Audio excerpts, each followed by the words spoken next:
Hey, what's up? This is Dangerous Voice, here to talk to you today about SmoothTeas.com. SmoothTeas is here to serve you one delicious cup at a time. The goal is to offer specialty gourmet teas in both traditional and exotic flavors that not only taste great, but help you feel great too. Right now I have a special offer for all my subscribers. If you go to SmoothTeas.com and type in the discount code DANGER, you get 10% off of any purchase. That's 10% off of any purchase. SmoothTeas.com. Hey, what's up? Yeah, Dangerous Voices People's Choice, live and direct from New York City. Today we're going to be reacting to Battlefield 2042. Even more things to know. More details coming up for the new game. Let's get into it. While we covered a ton in our last two Battlefield 2042 videos, there were still some lingering community questions around specialists, AI, and the game's maps. DICE did a follow-up stream and an Xbox extended presentation that actually answered a lot. I'm gonna be honest, I've been pretty busy with E3, but I'm excited to talk about this stuff now, so let's dive in. We are heading quickly towards more Battlefield 2042 announcements in July, as well as alphas and betas, so join us by giving us the old thumbs up and subscribing to the channel. Let's get to it. Specialists are where I think most confusion came up in the comments. We know there will be Tenet launch plus another 4 confirmed to release across 4 seasons. A lot of people wanted clarification if they're a replacement for the old class system, and the answer we now know is they are not. Battlefield 2042 will still have Assault, Recon, Engineer, and Support. Under those classes, you will then get to specialize by picking fully voiced characters that come with a unique gadget and trait. It isn't as different from previous Battlefield games as it first appeared, in my opinion. Many of the specialists' unique traits and gadgets look like things you would have just selected before, such as Casper, the recon specialist, has a drone gadget and a motion sensor. The recon drone is basically the MAV from previous games, and it can even fire EMP darts, which it always could. A lot of people didn't know that. His motion sensor trait is a moving version of the previous ground sensors, or the throwable ball from Bad Company. The shield we saw deployed is another iteration of one already in Battlefield 4. Now the shield could be specialist specific or an open gadget, and we'll get to that in a bit. We've only seen a few specialists so far, and there could be some really cool ones coming down the line, so we're all about it. Now, one of the motivations DICE mentioned for the creation of specialists was interesting, and I both get it and I also think there's some things to consider here. The short version is the data pointed to players largely choosing classes in Battlefield games based on the primary weapon and not the gadget. So developers decided to unchain guns from classes. That means players can choose a specialist gadget based on their playstyle or team needs and also pick any gun. Let's speculate a little bit on just why people ignore classes in favor of guns, and what I think wasn't said here, although it could have been considered, we just don't know. People usually pick guns because of 2 main reasons. The first is pretty simple. There's usually a meta and they don't want to die a lot. If one class has the best gun, well, it's a no-brainer. If a map is a vehicle map, of course they're going to take the class with a launcher so they aren't helpless. The next more important thing to talk about is the influence of an unlock tree on player behavior. Many shooters, not just Battlefield, tie unlocks and experience far too closely to just kills. That gives players way less of an incentive to play objectives or do anything except jump on the smallest map possible where they can make the most kills, get the most experience, and unlock the most attachments. Once they have a gun fully unlocked, it becomes tedious to start over with another gun because you're at a disadvantage not having your weapon maxed out. So players often just think about guns. A more freeform unlock tree, like what was in Battlefield Hardline for example, and awarding more points for playing objectives than just kills, could make the old class system viable again, instead of needing these specialists. The concern is that the current system might end up with some seriously overpowered classes. People mentioned in the comments, for example, that Casper can see people sneaking up on him on the minimap all the time. So that plus of meta AR might make them too overpowered. Versus the same recon type in past games, who would have had the situational awareness but was limited in what weapons they could carry. To be fair, that system has been loosening for years, allowing any class to pick mid-tier carbines or PDWs. We love sandboxes, so we're just gonna have to see what happens. I'd honestly rather have the freedom and let things break on occasion than have things more controlled. Circling back on reward systems, there's a chance here for Battlefield 2042 to follow in the footsteps of Hardline, a game I still think didn't get enough credit for what it did right. It allowed players to pretty much go play whatever they wanted and then go unlock just about anything. It's the ideal system. The good news is that in the stream, they clearly said you can unlock all characters and vehicles at the same time. That really feels like either we're getting a system similar to Hardline, or it may have been referring to how modern battle passes unlock all kinds of things as you go. Either way, it sounds good. Yeah, Battlefield in particular, though, needs to award the most XP for playing objectives and the least for just volume of kills. There's a danger that if it doesn't do this, players are just going to go to breakthrough mode and ignore the massive conquest mode that makes Battlefield so special. Then there are also challenges, which far too often in old Battlefield titles encouraged bad behaviors. All challenges should teach players how to play a specialist or a class properly, just like the Gen 10 system did from Titanfall. Again, we'll have to wait to see what systems are in the game.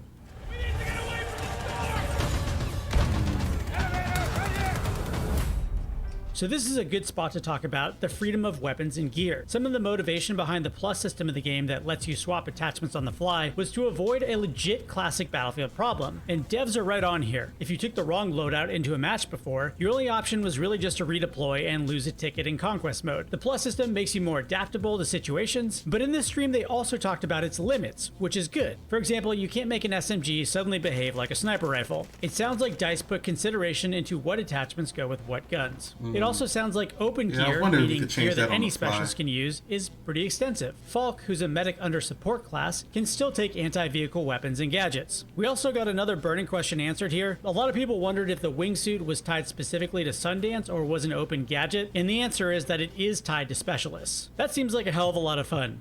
But also, duck hunt, anyone?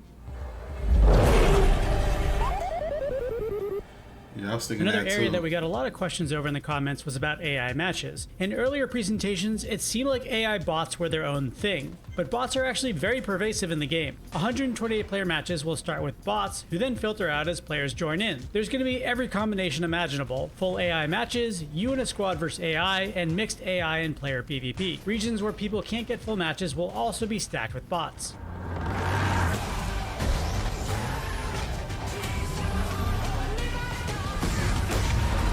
Vehicles are getting their own sub-engine in Frostbite, and boy is it time. Ground vehicles always felt awkward to me in Battlefield games, and the Frostbite engine struggled particularly with fast-moving ones. Battlefield Hardline's cars honestly felt like this giant hand was always pushing down on them like a child playing with a toy car. Better car physics will make for more fun driving and a higher skill ceiling for players. We also learned a lot more about the seats in cars, giving passengers more to do. This will include things like spotter seats, 360-degree turrets, anti-air abilities, grenade launchers, and even a place to deploy mines on the go.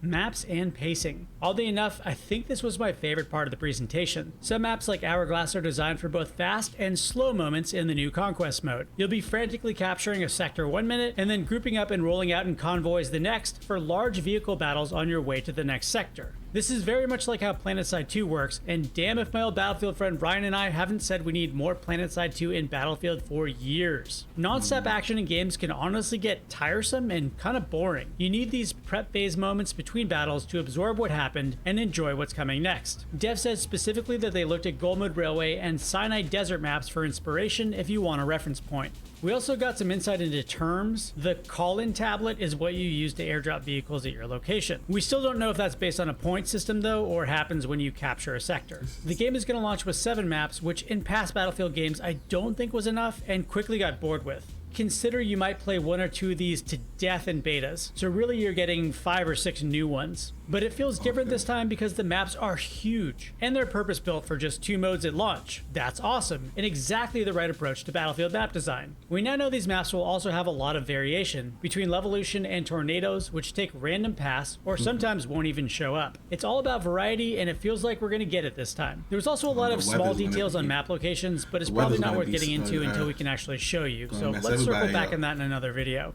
Modes. 2042 will start with 2 modes, but the more I think about it, they aren't super different from past Battlefield games, just more honed, and that's probably a good thing. Conquest is basically just Conquestception. The objectives you capture to take a sector can be thought of as just mini Conquest within Conquest. What seems to be different here are the vast spaces between sectors, so capturing one means the enemy team gets pushed really far away and you get time to regroup. Breakthrough, the second launch mode, is just having players fight in a single sector. So really just cramming more players into places they would already be in Conquest. What's to be seen here is if sectors properly divide up 128 players as advertised. If we get too many players in one location, then you'll wind up just spawning and dying instantly, which can become kinda tedious. To be fair, some of you love 64-player Op Metro, and this might be your jam. So not everything got answered in these presentations, and we still have some lingering questions. Going through these in no particular order. How does vehicle play work when everybody has a launcher, and how will vehicles hope to survive with that much ordnance being shot at them? When launchers were tied to just the engineer class, at least there was a limit to how many might be out there.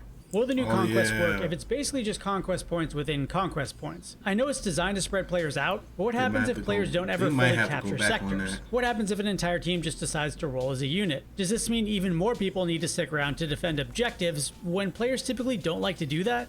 Something that will probably be at EA Play, but how is Hazard Zone not a battle royale? In this stream, it was described as a high-stakes squad-based mode that builds tension as you play, which sounds super battle royale. We do know now that you can bring specialist loadouts and gadgets with you, so maybe less scavenging is involved. But the Hazard Zone title definitely sounds like areas of the map getting cut off. I mean, Call of Duty Black Ops Cold War tried Dirty Bomb, and it's not great. So we're curious to see what DICE's take's gonna be. It was also dropped here that DICE LA is working on something special being shown at EA Play. So if it's not Hazard Zone, which it might July be, 22nd, then what is it? Finally, and this is a good one, but where are the secrets, man? At the end of the live stream, it was mentioned that there would be secrets in this game. We know the storytelling is through seasons and in-game specialists, so are we hunting for mysteries in a match? Are we getting Megalodon level events? Will there finally be a T-Rex?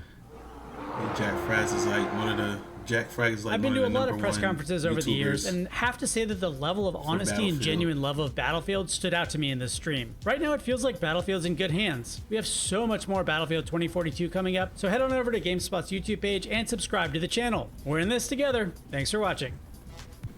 So my quick thoughts is, they delved into a lot of information in that video.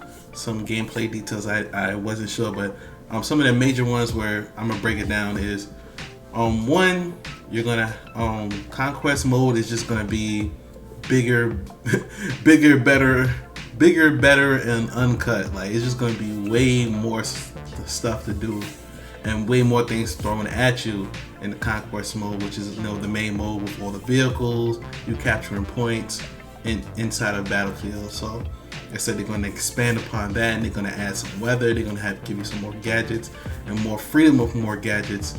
And they're giving you a lot more to work with. This freedom of picking whatever weapon you want. So like certain weapons in the past have been tied to certain classes in the game, and now this time around what they're going to do is, okay, so we're going to open it up so you can pick the majority. Anybody can pick the majority of the weapons. So I think they're going to go, I think in Battlefield Hardline, they explained how like any weapon was open to anybody, but then they said they're gonna go, everybody feels like that's the best, but then they're gonna go away from that a little bit and just like, okay, only a certain amount of the weapons are available to everybody, and then after that, you know, it's gonna be tied to a specific class or a specific specialist. So instead of the weapons being tied to a specific class, instead it's going to be a specific specialist. So inside of each class is going to be a specialist, and only that specialist can select X weapon or Y weapon. So that's kind of like how they're going about it a little bit. One thing that they brought up in the video is like, yo, like what are you going to do about like RPGs and like rocket launchers and all that stuff? Because like essentially, according to what they said in the game, that more like there could be like 10-20 people with a rocket launcher, and that normally didn't happen in the old games because, you know, that type of weapon was tied to one class. So now they're talking about like how's that gonna work. So that, because in the past that type of weapon was tied to one class, so it was kind of like they were kind of limiting how many of those things can be on the playing field at one time. So they said they're gonna look at that and work on that. But there was a lot that they said, hey, that's coming. These guys that made the videos, GameSpot, I'm gonna link the video down below. They were concerned with some of the things of that nature. How's the weather gonna work in the conquest mode? Is there actually a battle royale mode? Like they're saying, hey, there's this mode hardcore zone that sounds like battle royale, but they're saying, hey, it's not battle royale, but it's like everything that you described about it sounds like a battle royale. So we'll see about that. That's all the Battlefield news I have for today. If there's anything that comes out before July 22nd, I will comment on it. All right. Let me know what your thoughts are. What are your thoughts on Battlefield 2042? Or is there going to be Are they going in the right directions? And is Battlefield going to return to its former glory or not? Let me know in the comments below. If you've reached this part, this is the end. This is Dangerous Voice, the People's Choice, live and direct from New York City. Thank you for watching the video. If you have not subscribed to the channel, make sure you do. Subscribe to the channel down below. Subscribe to the channel. Subscribe to the channel. Also, if you want to keep up with me on social media, all my social media is in the description below. If you want to keep up with me on social media, it is in the description below. Thank you for watching the video. I'm out. Peace.